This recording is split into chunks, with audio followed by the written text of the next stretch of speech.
Radio Fly.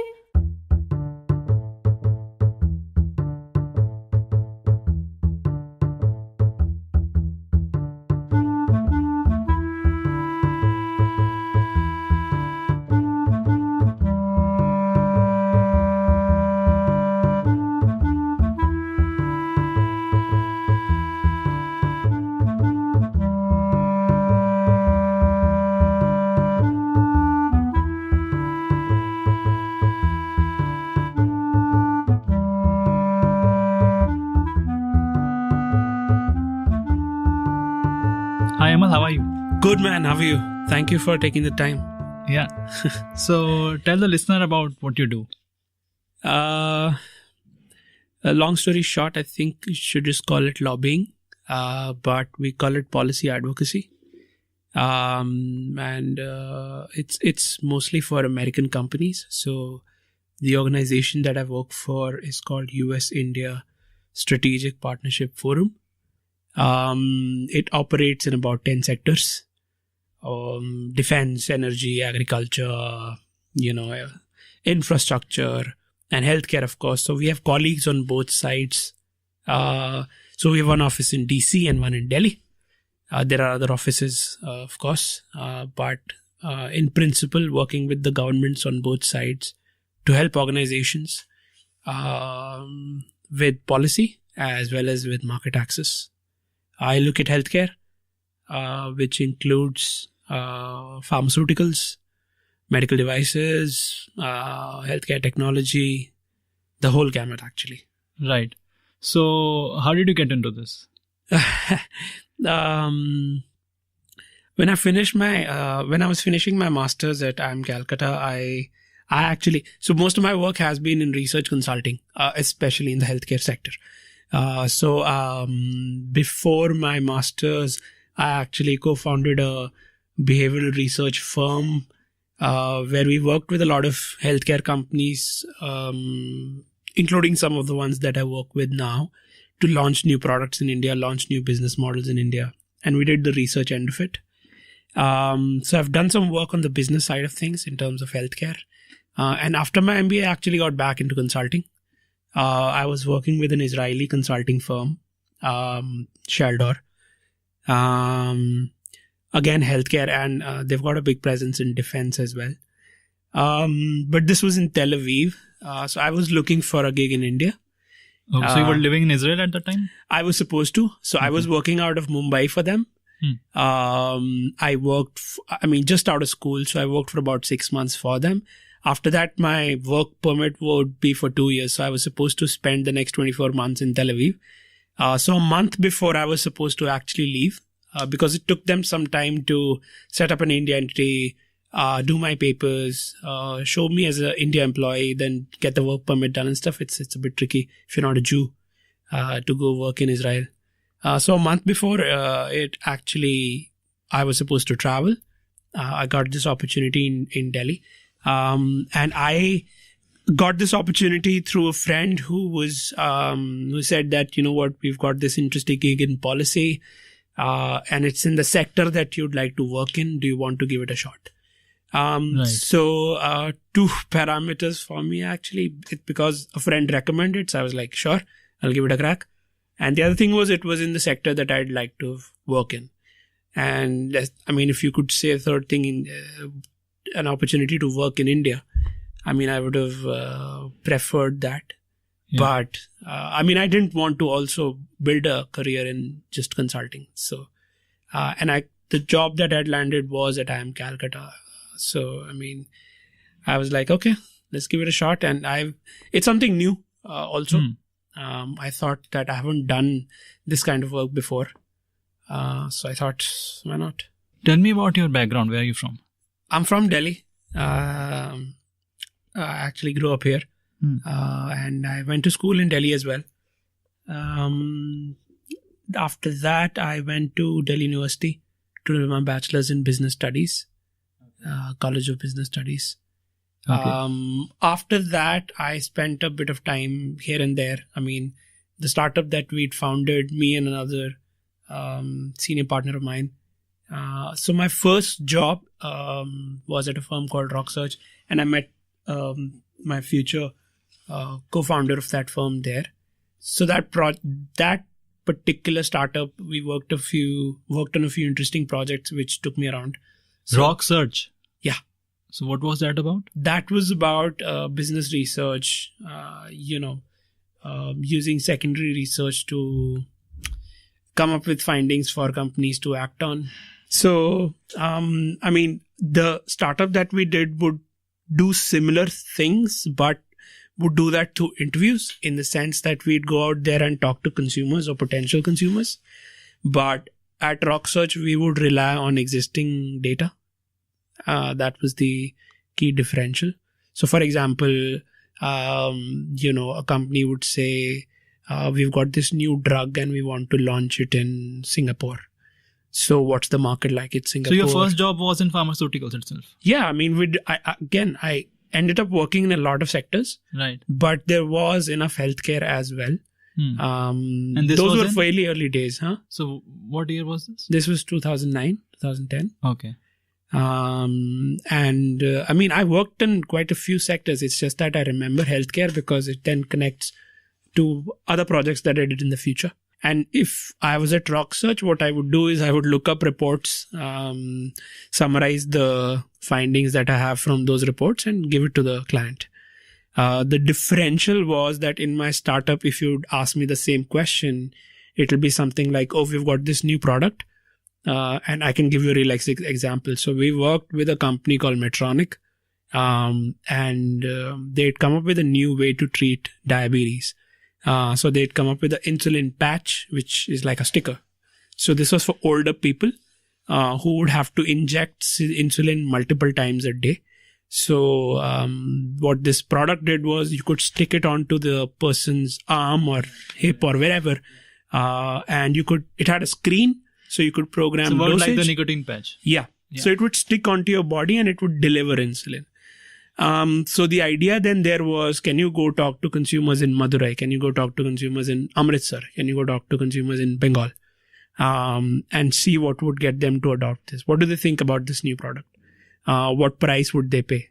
How would they make it? It was hands-on research. Hands-on. Yeah. So in our startup, it was hands-on. In RockSearch, I would just sit at a desk, and try to find the same things, but it was not, the data would not be the same, So that's what we did in the startup.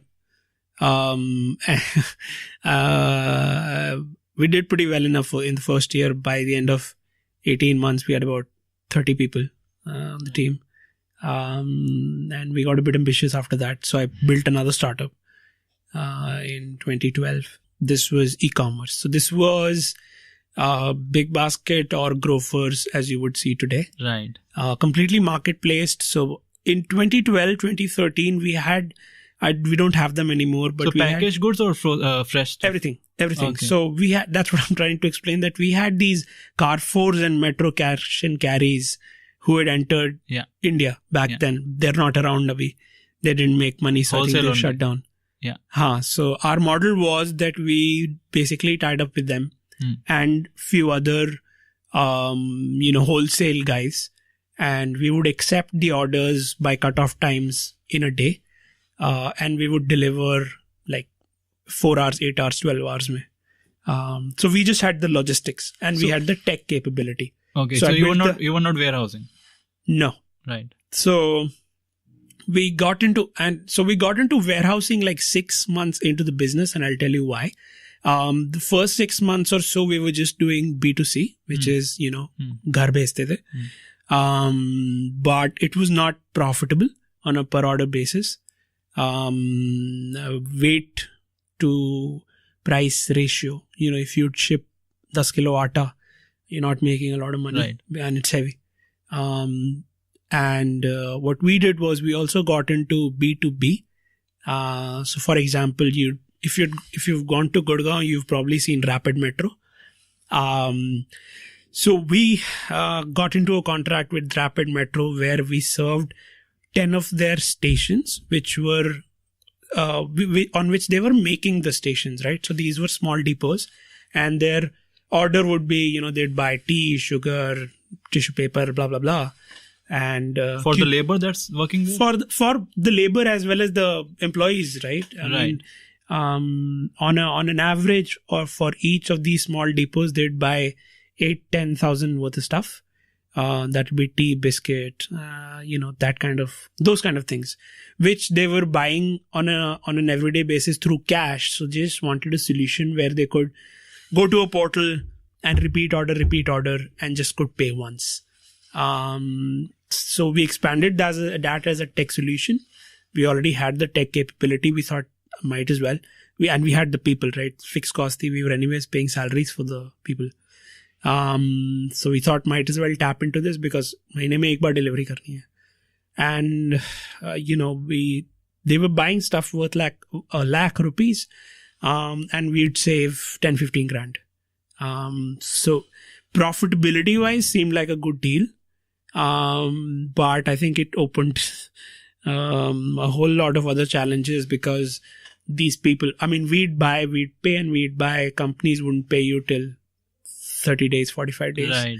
What happened was we, another 6 months or so, our revenue went from, 2-3 lakhs a month to 20 lakhs a month. Wow. But what happened was a bulk of the other 15 wouldn't get paid in like 45 days.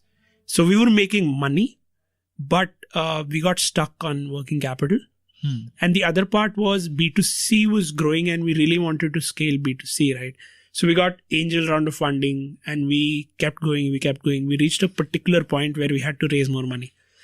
And we went for like a sizable chunk. I mean, we were looking for 1.5 or 2 million as a Series A, if you will. But we were asked to give it another 12 months. This is 2013. Everybody's still waiting whether e-grocery is still a thing or not. And that was the time a lot of VC money was pouring in the market. No? Yes, not in grocery, but money was being poured in. Everyone was getting funding. Yeah. So for getting funding, if you were a tech company, was good. But grocery was difficult. So the only other company back then who had funding was Big Basket. So we were essentially competing against Big Basket. They weren't in Delhi just as yet. Yeah, they started in Bangalore. They were in Bangalore. They hadn't come to Delhi back then. So the problem was we were making money on units, but because of our B2C side and the fixed expenses, we were net as a business not making money every month. Right. I'd say we were actually in the red every month. So across 18 to 24 months, it came to a point where we had to now raise money or shut down. Yeah, no other way. Also, unit math wise, I think the only model that I thought back then would work was if you've heard of Instacart in the US. Yeah. They marketplace everything in the sense that even the delivery people are marketplace. They're just the tech in the middle. It's like the Uber of groceries. Correct. Yeah. So I figured that was the model if you were to probably work in India. We tried to pivot to that model. But the pickers would have to be tech savvy too. Yeah. Right? And also it came to a point where, our B2B business also became a liability. Where do we keep serving that or do we completely shut that down and dedicate all resources to this Uber-like model? What was this startup called? It was called 30rupees.com. 30rupees.com. Yeah. Yeah, now you're going to ask me why. Yeah, sure, go ahead. Nothing yet. I mean, we just came up with that name because, it's catchy. Yeah. And people ask you, why 30rupees.com? Right. And people just remember. It was easy. I was, you could also probably do marketing shiz like these 100 things for 30 rupees and stuff like that. So we've done all of that and we did coupons for like 30 rupees and stuff. So it was just a marketing thing. Why did you pivot from healthcare to groceries? What was the spark? I think it was the technology. I mean, I never saw it as like you're not from tech background. No, I'm not. Right. But your co-founder was. No, I mean, I pretty much built the website from scratch, but I had somebody to do it. Right. I can't code, but I can tell you what I want, right? As a product, So Right. for example, I came up with solution that we need a unique ID both from our end and say a Carrefour's end, and get a list from them on an everyday basis because they were counting on an everyday basis. And I came up with the logic to sort of how to sync and then take that inventory live on our website. But I would need somebody to build this for me. Right. So that's what I do on a day-to-day basis, come up with new ideas to throw at people in the team to say, can we build this and can we build that? So that's why it was slightly, I'd say it was not completely bootstrapped. I needed money to keep going.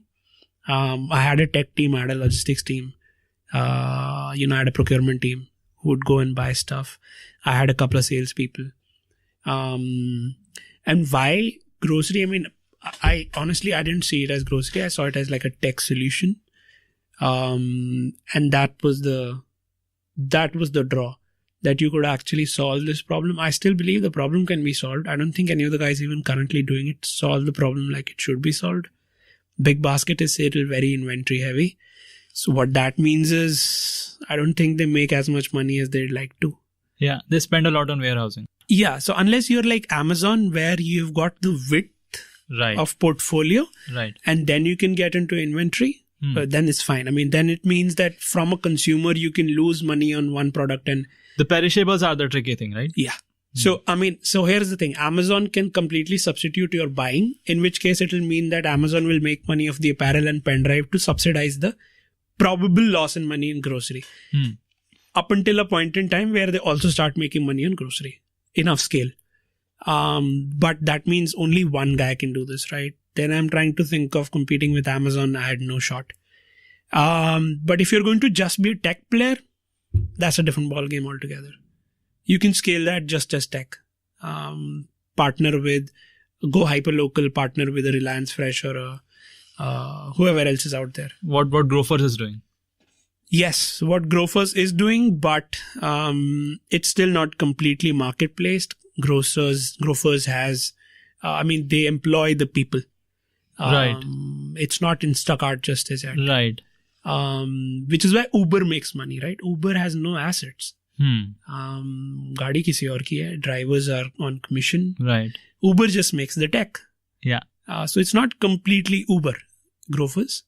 So I don't know if they'll be around 2 years from now, but I also don't know if it's worth the money in terms of, it's about return on capital, right? I spent $100 million to build a company X, and it doesn't turn profitable till 5 years in existence. I mean, I don't know if that's worthwhile. Maybe you'd spend that money on, I don't know, making a smaller, medical device which remotely diagnoses a particular disease or does a particular blood test. Maybe that's another investment direction, right? So I don't know, but it's whoever's money it is, it's their call. So this 30rupees.com didn't I work. shut it down. Yeah. Came to a point where, so essentially, two things, difference of opinion in terms of where should go in terms of the future. I believe that we should pivot towards the... Difference of opinion with the co-founder or the investors? The co-founder. Okay. In terms of where it should go. I did not believe that we had a future in terms of an asset-driven model. My co-founder opined that we should probably pursue the B2B model and not go after B2C. But for me, the tech problem is at the B2C dimension. It was not a B2B problem. And also for a B2B, then it's a very different business model. You're actually then just a wholesaler who's playing on availability of capital and a slimmer margin. Right. Different business model altogether. Asset heavy, working capital heavy. Not a tech business at all. So seems like you have a chip on your shoulder about letting 30rupees.com go. How's that? Now, do you still think about it like continuously, like we could have done this, we could have done that? No, I think about it from a learnings point of view. Right. I don't think there were, I think we were resources strained. In that sense, it was, in that sense, it was like quite a learning curve, right? Because you try and innovate, you try and do different things, you try and do more with what you have. So I look back at it more from a problem solving point of view, that we had this problem X and we didn't have the resources to solve it. So how did we go about trying a workaround or something like that? So in that sense, I think about it, but I don't think, if I were to give it another shot, then I'll maybe, look at solving the problems differently, but not in the sense that, it's a missed opportunity. Not really. Okay. I think then you're talking about a very, very different business model, and that can be still done. And then how did IIM Calcutta happen? So I think, we made some money and we burnt a lot of money. So I was essentially broke. So I needed a job. I actually thought that I should go study, because you get like a 2-year break and then you can probably build your next startup there and you have an excuse because you're studying. So I thought of studying then, and the cycle had unfortunately passed. By the time I actually shut down 30rupees.com, it was April of 2015. And I ended up working with another startup in the interim for a couple of months. And then I joined KPMG, Healthcare Advisory. So they're building this team which does strategy. So I worked there in the interim, but I was already filling up applications. I did tell them that, if I get into any of the colleges, then I'll go. Otherwise, I'll keep working here. Again, did some healthcare strategy consulting work there. But I thought of studying before that. And also because I thought, if I was to try and build something else, another company, then maybe I need to sort out thinking in terms of how do you scale better. So I thought one way is you could probably go work in a startup, say work in a Zomato back then, this is 2015, or work in an Urban Clap or something. And I tried that, interviewed with a few firms, didn't work out. But for some odd reason, consulting worked out because I had done that before. So I started doing that. I did that for about a year till next year when I actually got into IIM Calcutta. And I went for the 1-year program instead of a 2-year thing. And that's that. I mean, I don't think, again, I thought back then that it'll be a good break from your usual work in terms of get more thinking time, think about more how do you scale another startup. But it was a bit counterproductive because the schedule there just grounds you out. Right.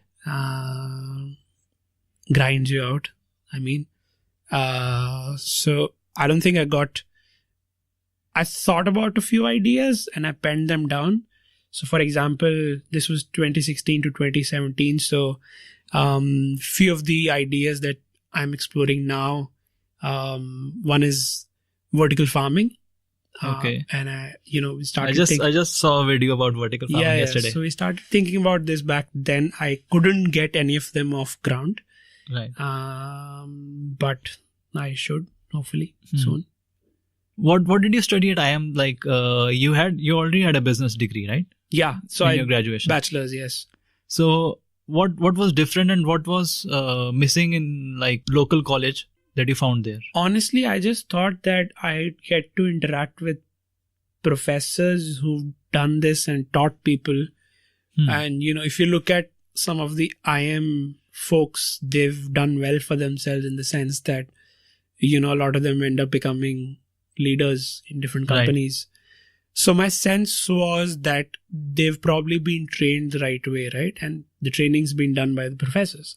So my only motive was that I'd get to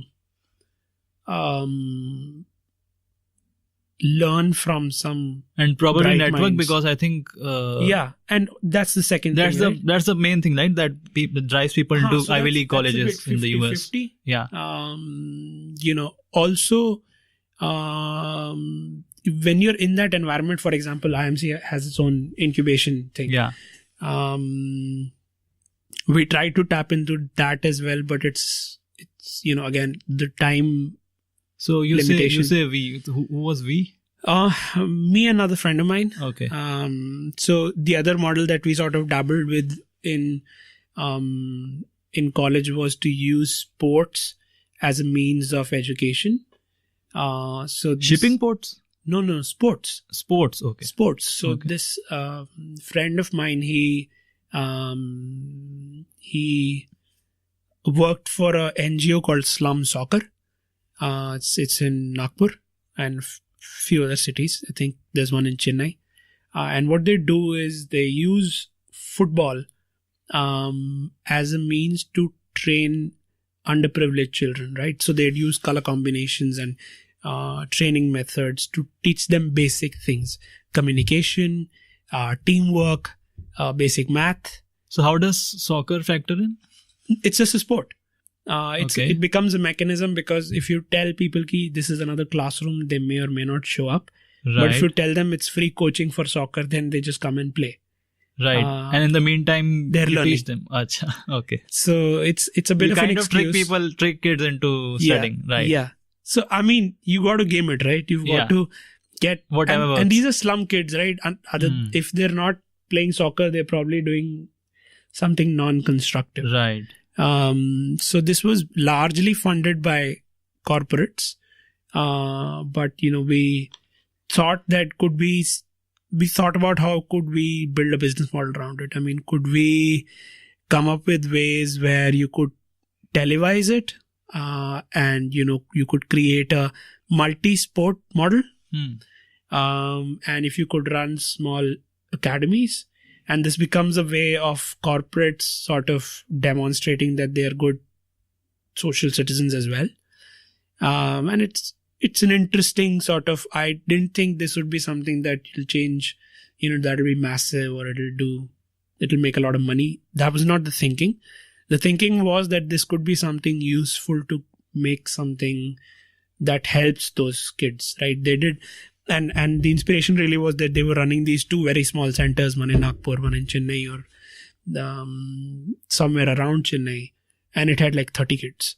So could you take it to maybe potentially say, 1,000 kids by building a small business model around it? Put logos on their jerseys and, televise it on social media or whatever, and raise enough money to make it happen. Didn't take off. We just couldn't make it happen. But this was in the incubation center itself, right? Yeah. I mean, they don't give you a lot. They give you their space in this. So did you branch out of campus with this idea, or No. this was in campus? No. This was when I was in campus. Right. It was always going to get implemented when we leave the campus, I guess. Still working on this. I mean, part of the grind right now. You're still working on this? It hasn't gone anywhere. No, we haven't. We talked to a few schools to give us the space. Because the first thing that you need is you need to be able to convince institutions, potentially a school, right, who already have a playfield, and they could just give it to us for the bare minimum of rental possible, right. And also in the right location, so that we could get the kind of kids that we were looking to target. So we couldn't make it logistically work. Still on it, hopefully. Right. And so was there something else? You said we tried a couple of things. Okay, the first one was vertical farming. Vertical farming. This was with a different person. This guy I went to college with this person, undergrad. He's an investment banker right now. And how far it's come right now is that we've identified land pockets, we've identified where the tech comes from. Now it's at a point where we need to think of exact dimensions, right? Should we start with 1,000 square feet? We've got 3 or 4 products. Let us scale. which one to lettuce pick. is, I think, the easiest. Lettuce is the easiest, but you can do kale just as well. Right. And But you'll have to educate people. I think kale doesn't have that much of a demand in India, right? I mean, see, but you'll have to educate customers what kale is. Lettuce has got a bigger market, Right. yes, but you can also make berries. You can go after strawberries. Eventually, I don't think it'll be limited by product portfolio at all. Right.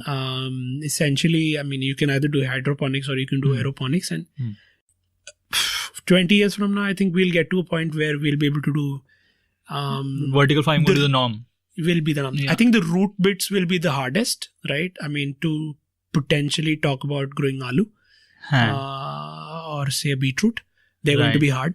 Because they don't have anywhere down to go, right? So they're not growing. They're on trays above the surface. They're growing in the ground with as the root or whatever. Yeah. But if you're talking about growing leaves, I think that's the first phase. So you can grow all sorts of leaves. You can grow rocket. You can grow spinach. You can grow lettuce. And think we've identified a couple of Japanese companies. So, for example, one of them is called Spread. It's been in the business of lettuce growing for like 15 years now. The point there being, again, in this method with vertical farming. Okay. Now, it's a tech business again. Right. So so they've actually cut down the production time for a lettuce head to half. But the right combination of light, the right combination of water, the nutrition, they've sort of trial and error, they've perfected it over the last decade. So if you do it here, you could do it, but it'll take you that much time to again get to a point where you know the optimum lighting and other conditions. But you can save that time on a particular product by getting it from somebody. Right. And what that will do is that will give you enough of a footprint, also in terms of the cash flow, hopefully, to then park that back into another product. So, can you then, if you've got lettuce running, you can then experiment with a kale or a spinach or a potassium-free spinach for that matter, which is good for people who are looking for that kind of a variant. So have you done some groundwork? Have you done some hands-on research for it? Have you gone and seen vertical farms? So there is this one guy here in Sonipat. He's doing hydroponics. Okay. We're trying to meet another guy in Delhi called Delhiponics. They're also doing, but they're not doing. So all of this is still, the guys that we've met in India, they're still doing indoor farming, but it's not vertical farming. Right. There's a difference. So it's still hydroponics or aeroponics, but they're not racking it up. So that is the optimum utilization of the land, right? Yeah. Yes. So the people in Japan that we've written to who are doing proper vertical farming, so you can so there are only few big guys who've got it right, have the money to keep it running. So for example, there's the Silicon Valley company called Plenty. And then there's the video I saw was of New York startup, I think. So there's Bawari, there's Aerofarms. I don't remember the name. I'll put the link in the description of the show. Yeah. And so what they've done is they've even cut down on labor. Yeah. So they employed robotics. Yeah. Yeah. And I saw another video of AI that was very cool. They've employed a robot that to identify whether it's capsicum. Ready or not? Yeah, capsicum. Yeah. The robot identifies the color of the capsicum. Like if it's yellow, then it will cut it down, or else it will move on. Yeah. So that was also, I think AI and robotics are going to change every industry. Yeah, I mean, fundamentally intelligence, artificial intelligence. Yeah. Robotics is, in principle, both are linked. I don't know which will be replaced first. So robotics is about replacing manual labor. Right. But the software is replacing the intelligence, right? So it's about replacing the decision making versus replacing the manual labor. I think the former is happening faster. So for example, driving a car is more about decision making. And it's basic, very simplistic decision making, which is why you'll probably see that happen first. You'll have automated cars, they're already there. Right. It's just about now getting the grid right, wherein all cars are connected to a central grid, and therefore you don't even need that. Tesla isn't, Tesla says that we're just doing with cameras. But then it'll all have to be Teslas. for you to be accident proof, right, you will have to be all Teslas, right? No, why would you say? Because auto steer and the self-driving is already there in Tesla. So if you have a non-Tesla, for example, whose software is not as efficient, or let's say you have two cars on the street and the softwares don't communicate to each other, right, then you can potentially have a crash. No, but the chances of crash in a guy driving a car is much more, right? So yeah, so we are talking about Humans two different things. Make much more mistakes. Two different things, right? So first thing is that you come to a point where human driving is completely disappeared, right, and all cars are automated. Right. In that case, also you'd probably need a central grid, right? Because you need to coordinate intersections, free left turns, so on and so forth. Right. It'll be a bit more complicated with different kinds of vehicles. I think the cars don't need to communicate between themselves, but the grid that you Yes. the lights would have to Yes. tell the car, right? So which is why you need a central grid which helps coordinate all of this. You need a grid managing, of course, the traffic lighting and everything, all of that. Because there are more variables than just being able to see if the light is the red or car in green, front of you, right? A kid could suddenly jump or whatever. So those have been taken care of. I mean, I'm just throwing things out, Yeah. right? I don't know what variable is not being managed just as yet, but in my head, I have this understanding that you'd probably need a grid as well, in addition to smart cars. And even what Tesla does now is it sends out an update which updates all its cars. Yeah. Just like that, right? In which case, Tesla is the grid right now for all its cars. In my head, if you expand this to all the cars, then you'd still need a grid. You'd need a grid to pass but the down. platforms would be still different. Like, you have iPhone and Android. It could be no. So here's the thing. Android, why do you think, this whole mobile phone revolution, it needed an common operating software at its base? Because then it's cheaper. Economies of scale in terms of updates. Economies of scale is in terms of a software for a 3,000 rupees wala phone is the same as 12,000. 50,000, But you can build in different features. You can do different things. The underlying thing is the same. Right. So even if it is open source, no problem. But you'd still you'd either need a common software, so therefore they would all have to be Teslas unless Tesla opens up its software. I don't know if they have. Probably they will. Haven't. They've opened up the patents, the hardware. I mean, patents. that's how they generally think, though. They might as well open their patents for the software. So, it could potentially be a third player like a Google or Apple Siri. I don't know. Right. So Or Google has separated the self-driving thing into a different company called Waymo. Waymo. Yeah. So Waymo built the software first. Yeah. And so Waymo is working with Fiat Chrysler and Jaguar right now. Okay. So Jaguar will probably license the self-driving tech from Google. Huh. So Google also wants to become the Android of self-driving cars. Pretty much. Yeah. Because they understand where the money then lies, na? The money lies in the data eventually. Right.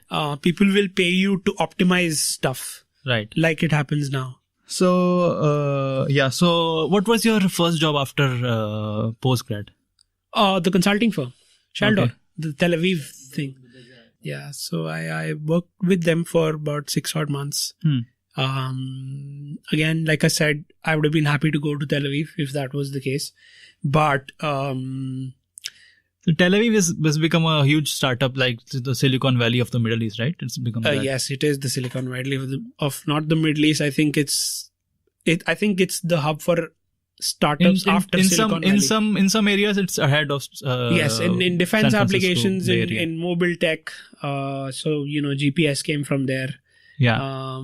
Those kind of things. They're even Mobileye. We were talking about Tesla. The first self-driving units were from Mobileye. Yeah. So in quite a few application areas, they're ahead of Silicon Valley. There's a plant-based meat startup from there. I think. Yeah.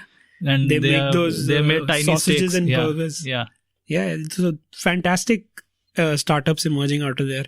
That was another motivation potentially to go to Tel Aviv. Right. Unfortunate that the work permit took too long as well. I mean, if probably I'd got the work permit right out of school, I'd have gone.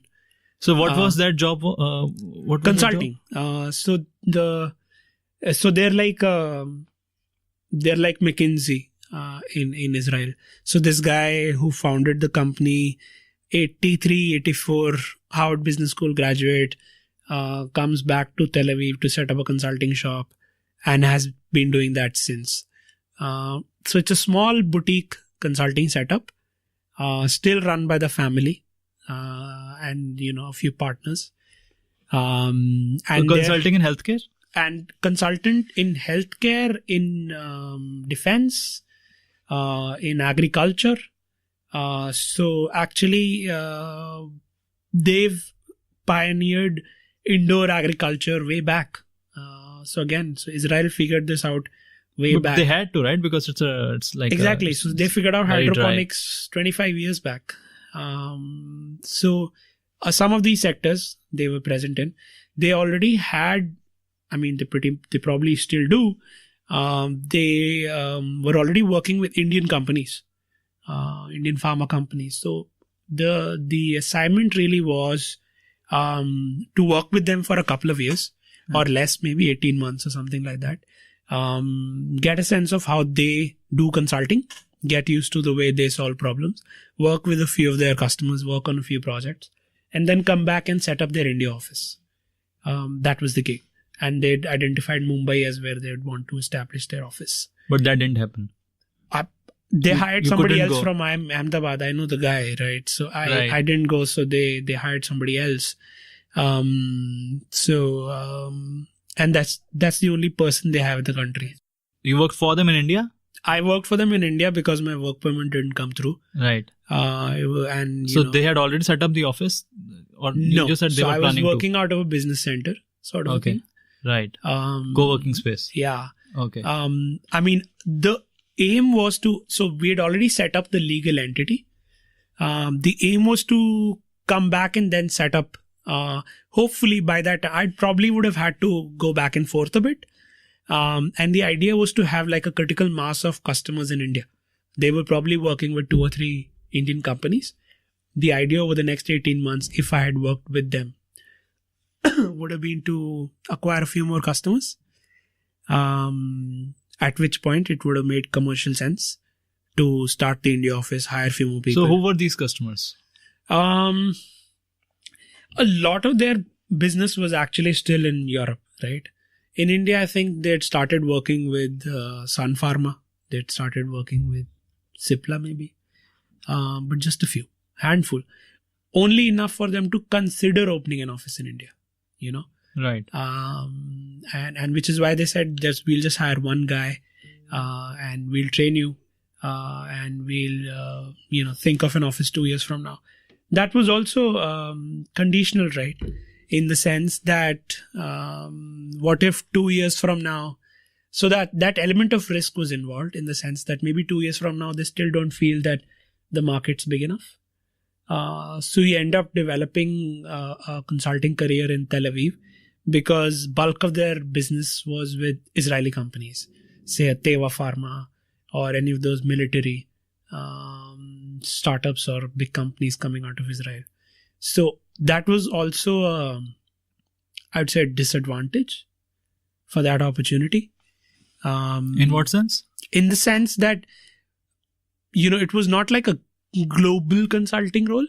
Right. It would have, because their client base was dominant Israeli, and if the India opportunity had not panned out, it would mean that I'd have to continue working in Israel. Yeah. Interacting with Israeli clients. Interacting with Israeli companies. Right. Which has its benefits, which has its disadvantages. But the risk was, and they were transparent enough to tell me upfront that, 2 years could become 4 years, or we may decide not to come to India at all. So that risk you have to take, but the reward is. So you were the sole Indian employee. Yeah. But so you were working for a company, sitting in a co-working space, and you had no colleagues there. No. And even if I had worked for them, I'd go to Tel Aviv. There they have about 150 people. Okay. Then I would have to keep coming here. I would still have to be the only person in India for a while. Till again, like I said, till it became commercially viable to hire more people. Now, the advantage there would have been that you become de facto market head in a few years for a consulting firm. And if you raise enough money, you bring enough business in, you have a shot at leadership. So that was an opportunity that was shaping up fairly differently. And given the question mark that they had on their India entry, that risk element was attached to it, which was okay. So how long did you work for them? 6 months. Okay, just 6 months. Why? Because, in the 7th or 8th month, my work permit would have been done. Because the papers were filed, no objections were raised. Then it was more a question of the bureaucracy doing their job, right? So, 1 mahine mein aa jata hai, 2 mahine mein aa jata. Everything else was sorted to the point that they'd identified where I would stay, and it was an apartment not too far from the office, so on and so forth. Okay, it had gone that far ahead. Yeah, health insurance, blah, blah, blah. All of that, papers, all of that was Everything sorted. was ready from there. Yeah. I just had to book a flight ticket and leave. And before that, I had to get my work permit. So it's just that before that, I got an opportunity here, which sounded just as new. Okay, which was? Which was what I'm doing now. Right. I've been doing this for a year and 4-5 months now. So I haven't done policy before that. So it sounded like something new, something that I could probably learn something from. And do you think lobbying has a stigma attached to it? Because in the US they call it legalized bribery, right? Yeah, it's a byproduct of capitalism. Yeah. Democracies are run by elected representatives, but those representatives get to power by running campaigns. And those campaigns are funded by corporations. It's how democracy is working. Then we are having a conversation about how democracy is evolving, right, and whether it's evolving in the right direction or not. That's a different conversation to have. But you could go to US, which is one of the stronger democracies around, or you could talk about India, which is the largest democracy around, and they function the same way. We had a presidential campaign in 2013. Yeah. Pretty much. It's going to be a presidential campaign again, few months from now. And power is fairly centralized. We may like it, we may not like it, but it's just a function. So, capitalism ka byproduct hai. So, what does your job entail? On a day-to-day basis, it's, so I work with, say, a cluster of 50-60 companies. Okay. And they have concerns that we help them with on different levels. Would you be okay with sharing the name of the companies? I can talk about it broadly enough without naming companies. Right. So, for example, you would have probably read about price control on medical devices, which means that you cannot sell, and this is fairly public knowledge, right? That you cannot sell a stent for more than X price. Now, what that means is any product which is priced above that, it suddenly becomes commercially unviable to keep selling that product, right? So what we've been arguing for is instead of enforcing a price cap, so a price cap in layman terms means 100 rupees, there could be a product worth 100 rupees, there could be a product worth 500 rupees out in the market for the consumer to buy. But the government says you cannot sell anything for more than 40 rupees. Period. Right. Now, this is a bit of a lose-lose situation for everybody because, the most advanced tech is suddenly not available, especially in something like healthcare. Because even for patients willing to pay that price, the product is not available. And for businesses trying to sell those products, if they're not making money, they're not going to be selling that product. But the problem is real, which is how do you make these products more affordable for people? And curb profiteering and not profits. Profit is not a bad thing. Right. Because companies need to cut a profit to be able to keep going. Right. And they spend a lot of money in terms of R&D or whatever. But profiteering probably is not a good thing, where a product is put out of a consumer's reach simply because the margins are too big. So the solution that we've been working with the government to sort of work around this is, okay, don't put price caps, put margin caps, which is to say that if a product is for, 40 rupees or 50 rupees, then the last MRP, which is 50 rupees if it is the cost of the product, then the MRP cannot be more than 100 rupees. Right. Right? If the cost is 500, then the MRP should not be more than 1000 rupees.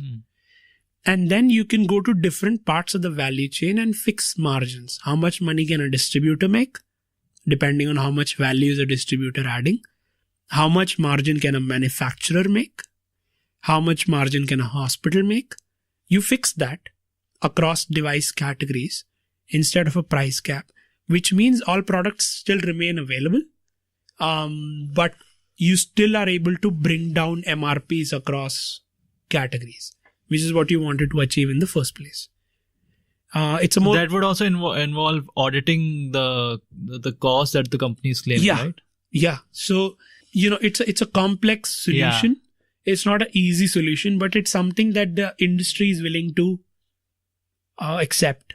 So these are Indian companies or American both. Companies? Okay, both. We work with both Indian as well as global companies. So who do you go out to talk with? The relevant stakeholders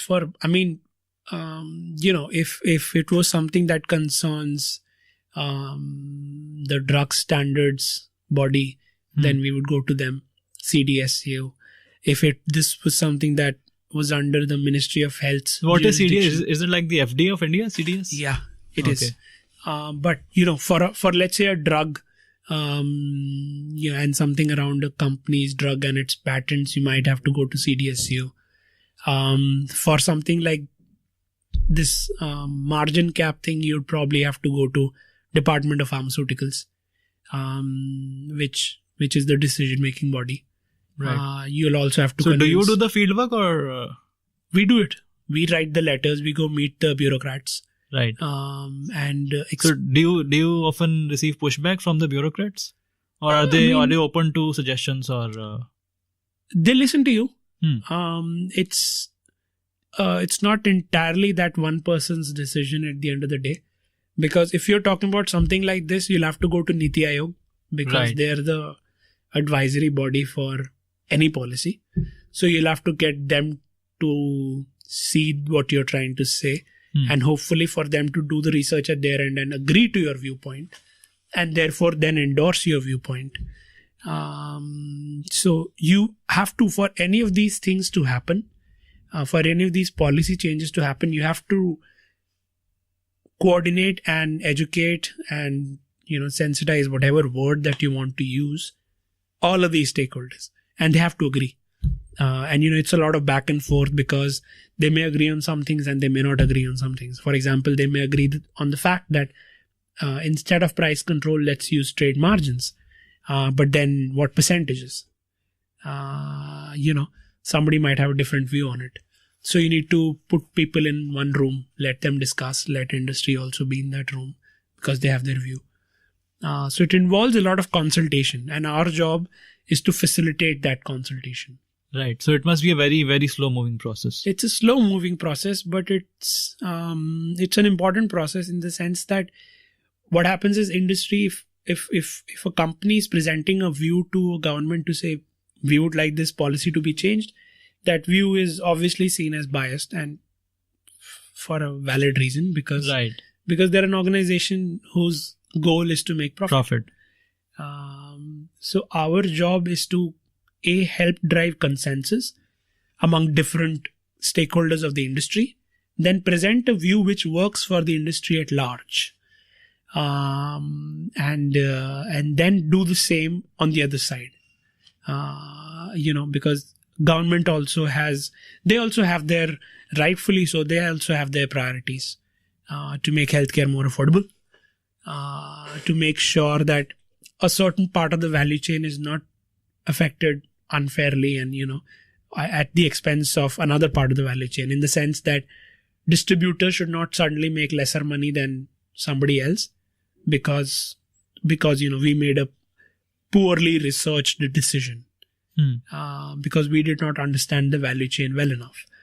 So this company that you work for, what are the successes that they've had in the past in India? We've only been around for a year. Okay. And in that tenure, it will be hard to call a policy change a success. Right.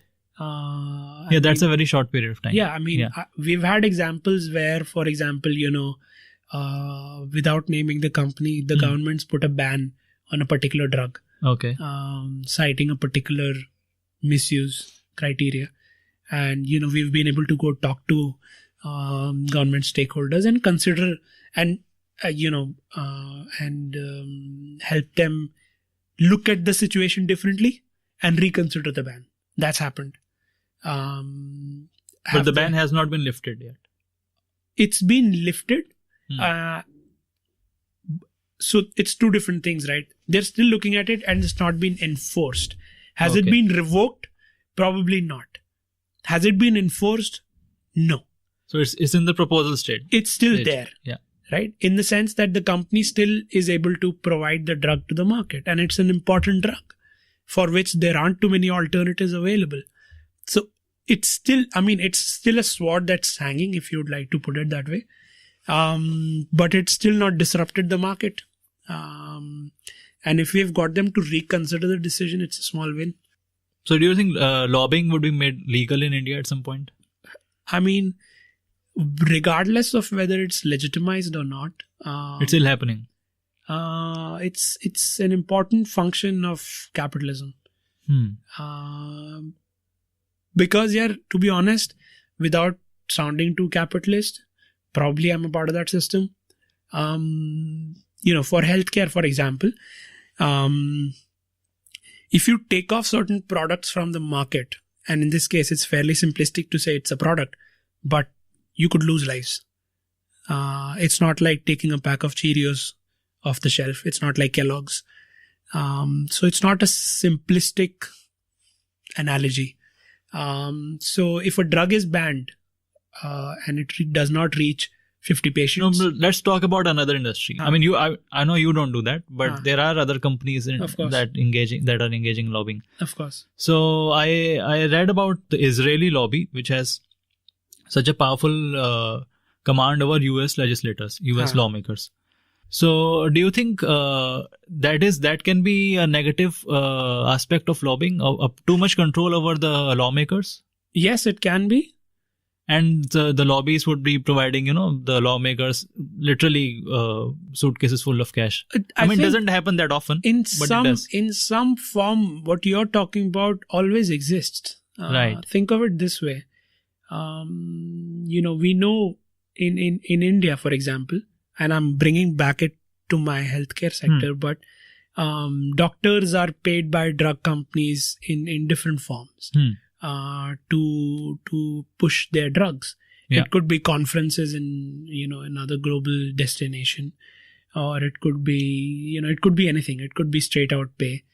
But what essentially is started as incentivization across the value chain to make sure your product flies, eventually can be misused as well. So in that sense, you can criticize our sector or any other sector, but it's needed in principle. Right. Can it be abused? Yes. So too much control, if you're arguing that beyond a certain extent is too much control over lawmakers bad, I'd probably say yes. But it's not intended to go in that direction. It in certain cases does veer itself into that direction, but that means we need to put more checks and balances into place, right? How do we do it though? That's a more governance / regulatory question, right? Right. So I don't know which problem you want to solve. At the end of the day, if you want to make sure that people at large are not being done wrong with, if that is your objective, then you can put checks and balances into place. Even in the case of your military example, then what is your objective? Are you trying to make sure that national security of a country is not compromised? Are you trying to make sure that a country does not overspend on an equipment? Right. For example, right now, there are questions on Rafale deal being overpriced. Now, I don't know. I'm not defense expert. You probably get a defense expert to answer that question. But if that is your objective, then I'm sure you can put processes in place to prevent that. I don't think that's being brought about by lobbying. Right. I think if they do make it legal, it would be better for the country. You pointed out the defense spending. I mean, let's say a defense lobby is pushes some secretaries or whatever that buy our equipment and which did happen. We'll pay you this much and So if you legitimize this, then it's more public, no? It could probably help. So for example, because lobbying in the US is legitimized, and I'll again use an example from my sector because I'm aware of it, but it's probably true for other sectors. The lobbying entity in Washington, D.C., which lobbies for the pharmaceutical sector, they are required to disclose their spending and where they spent the money. Right. And so if it's in public record, so then there are checks and balances to show the people if they'd like to know that how is this lobbying entity spending their money. So they go ahead and check. Because I remember reading about this was on New York Times a few days ago about how Boeing. Did you read this? Boeing Nope. was making its 787, the Dreamliner, at like a few years ago, and it was short on some metal. I think it was titanium or something. Sure. And there was a global shortage of titanium at that time. So if they didn't mine titanium from somewhere, Boeing was in big trouble. Okay. So Boeing hired a consultancy, I think it was McKinsey or some other, and they proposed to Boeing, and this was in the PowerPoint that was leaked, that you go to this Russian oligarch and you ask him to go to India and then mine for titanium in Andhra Pradesh. And for that, you will have to pay the MLAs and whatever. And they wrote this in the PowerPoint itself. And so there was a lot of trouble for McKinsey a few days ago that they wrote this, that you go and bribe the MLAs. So they proposed Boeing to go to this oligarch to pay the MLAs in India, like a third party bribe. So, I mean, if you've got to systemically stop this, then you've got to think of how do you prevent this from happening, right? How do you create a system where the process of allocation of mines has checks and balances? It is not in the hands of just one person to do it. Systems hai, processes hai, and you have to follow it, and you have to report things. You have to tell people if you decided something, why you decided, right? If it's arbitrary, if it's my decision, I can do it. Then I don't have to defend myself. They also have. Do we have oversight committees in India like in the US? I don't know. And maybe they have it for some things and maybe not for the other things. Right. And then objectifying the decision making to say, here is the form that I used. I evaluated these 5 companies on these 50 criteria and they got these scores, and I can justify those scores based on the data that I collected, and here's the data. And this data has come from these reliable sources. If there is a trail behind my decision making that I can explain, transparency. Yeah. So I don't think your challenge is in lobbying or your challenge is in MLAs being paid. Right. I think your challenge is in transparency. Right. Can these public decision making processes be made more transparent, where you're accountable for the decision that you made? And you can actually, in open court, justify the decision that you made and say, you know what, I called this A because here's the data to support my decision. Right. If you can do that, then it's fair enough. Yeah. Then it's fine. I mean, then you can probably criticize the process, or you could criticize the data, or so on and so forth. But you can't criticize the system that is put in place, right? And you can't say that it's wrong incentivization hai, or there is some push from the other end. It's data driven. That I think is the solution going forward. You can eliminate elements from this whole ecosystem, but at the end, if it's not a process-driven, transparent mechanism, I don't think you solve the issue. As long as it remains people-driven, where people can make decisions without need of oversight or processes. And in India, we have a lot of opacity in decision-making. Yeah. It's because you have local and national governments. you look at the other way, it's because you have lack of processes. Because you don't have processes for a vendor to be selected, let's say, for a simple thing such as ye road banani hai, iska tender niklega, how will it happen? Right.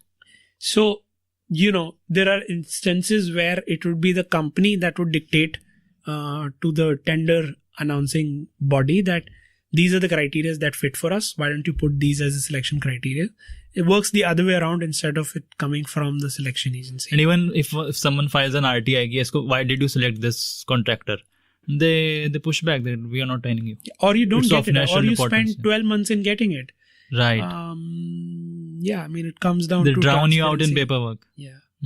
And unless you're willing to put aside your personal priorities and pursue that, you won't do it. Most people won't. Right. So it has to be easy. It has to be easy for somebody to seek that information. And also it has to be transparent enough. Both. Speed is also an important factor. Maybe there's transparency, but maybe it takes you 18 months to get it. It discourages people from going after it. Are you planning to do something else? Are you the vertical farming is still on your mind? Yes, it's definitely on my mind. Have you set a time horizon for that? Yes, the intent is to do something over the next 6 months, in the sense that we should have a decision on technology in the next 6 months. Okay. In the next 2 months, are we getting that technology from one of those Japanese collaborators or not?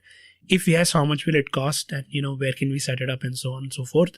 That's one direction. If we don't get it and we'll know that we are not getting it, then we need to make some other decisions, which is to say, what's the smallest amount of... So what is the equipment that you need for... the equipment is rudimentary. Right. It's not the equipment. You need the tech. You need the data. You need the data that, somebody who's been making lettuce indoor for 10 years. Right. In terms of how do you optimize its growth cycle? How do you get the best growth? How do you make it safe? So instead of data, wouldn't it be better to hire someone who's been doing this? Then you'd probably need to hire somebody from that company. Right. With that background. Yeah. I could hire somebody from Terry here in India, and that's possible. That in my second direction, I might have to. But that means they don't have that knowledge. So they'll have to start from a particular point. Right. It means I might invest 2 years in R&D. Right. That's one direction. Be reinventing the wheel. Yes. Reinventing a wheel which already has been. Right. It's been spun. Yeah. So, I'd rather spend a bit more money to acquire that technology in the first place than reinventing the wheel. But if they're unwilling to share that tech, I don't have an option. So, yeah. So, that's the... Do you think there would be a lot of open source data on this? On online communities, people sharing Not stuff? yet, because it hasn't caught on just as yet. Right. It's not like, it's not like your video editing software. If you go look for it now, you'll get a few. I think we might get there 20 years from now, where there'll be data out there in the public to say, you know what, this is how you make lettuce indoor over 12 levels, and you can cut the production cycle to 3 weeks. How to do it? Here's the data. Probably we'll get to that point. Probably, like Tesla. Yeah, like Tesla is open sourced. It's, this is how you build the powertrain. This is how you do the battery. There you go. Buy the cells from us. Yeah, pretty much. Which is why, so they've figured out. So the Japanese company, for example, that we're talking to, it's because they've got a lead on the tech. They're like, we'll sell you the tech. But they probably give us, 8 out of 10, they don't give us everything. So you're still dependent on them. Again, companies have to survive. They want you to keep coming back to that. Yeah, so they have to survive. So even Tesla, they have to figure out what their business model is. If building cars will not be the money. Yeah, Elon Musk has said that, cars is not the business. No. The transportation would be the business. Exactly. So he says that in 20 years or so, people won't be even buying cars. I won't buy one now. I think it's a depreciating asset. Yeah. The self-driving Ubers would be the future. Yeah. And that's very clear. And the other thing is the tunnel mechanism that they're trying to build. Boring company. Again, it's automated small transportation modules where you've got this vehicle traveling in the tunnel across layers, and one of the capsules can probably seat 4 people or whatever, and it stops like the metro. Yeah. He did propose that, but I think he has changed the. Did you see the video of the? Yeah. So there are all variants. There is one variant in which the car drops below. Yeah, that is what he's doing right now. Yeah. So I think we'll get there in the future. Yeah, sure. And also it depends on what works out cheaper. So, Uber, I met their aviation CEO. So Uber is working on a flying model. Taxis. Yeah. So, depends on cost per kilometer travel per kilogram, or whatever distance that you want to look at, right? Air traveling is cheapest right now, but it might not be the case. So, people are working on your tunnel tech, the Hyperloop mechanism. People are working on underground. People are working on Uber taxis. So for weight to price ratio, there might be different solutions for different things. So for cargo, you might have a different solution. So maybe cargo works well in tunnel. But for people, because time is a priority, maybe Uber. I think that would be the other way around. So like the drones would be delivering the stuff. And see, depends on who gets to a particular point of tipping time faster, and therefore cost drops. If Uber wins that race, let's say, and they're not building the taxis, they've got their hardware partners to build the taxis. They've hired Bell helicopters, I think, for exactly. Right. So if it comes to a point where Uber is able to scale this up faster, suddenly you'll feel that Uber aviation is cheaper. It's just a question of driving the price point further down. I don't think price is the only factor, because the noise that so many flying taxis would make is also a policy. I asked him that question, and his view was that noise won't be an issue at all. Pollution won't be an issue at all. And people would certainly. I saw a video of an Australian startup, and they are using Google's tech to deliver coffee via drones. Okay. And so the neighbors, they've started in a 6-block radius or something. And the neighbors of the people who've been ordering the coffees have filed protests and, are doing street marches.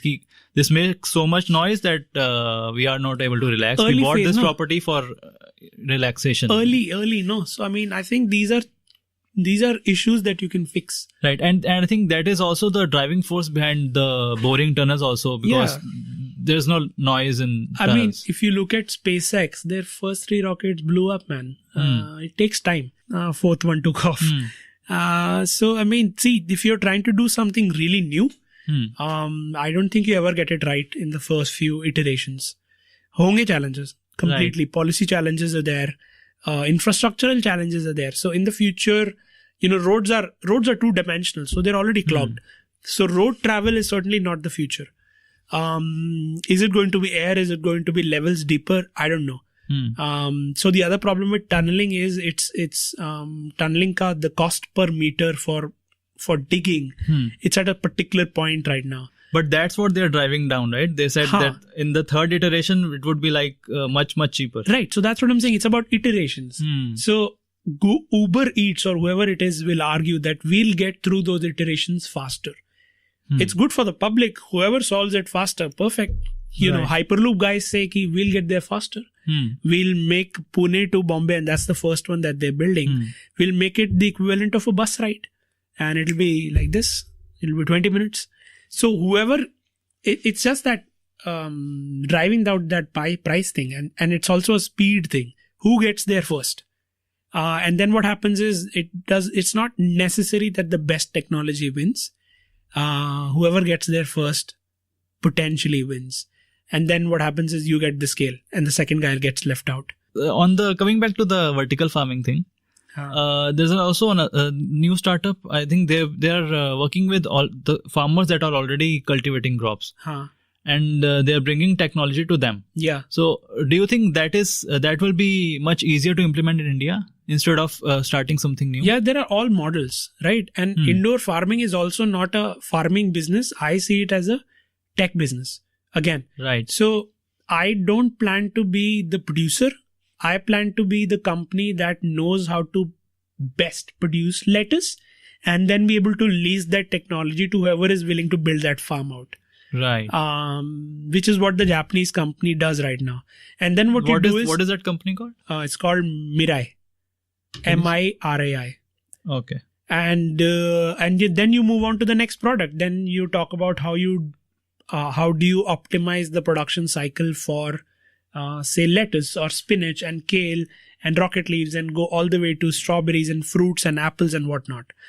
If you think that the future is growing indoors because we're, well, for lack of a better word, we've ruined this planet or are in the direction towards. And so for example, look at our current air surroundings, right? Right. We have to use air filters in the room. So how safe is it to continue growing our produce outside? For me, that's still not the biggest variable. For me, the biggest variable is unpredictability. Right. I'll send you a link, right?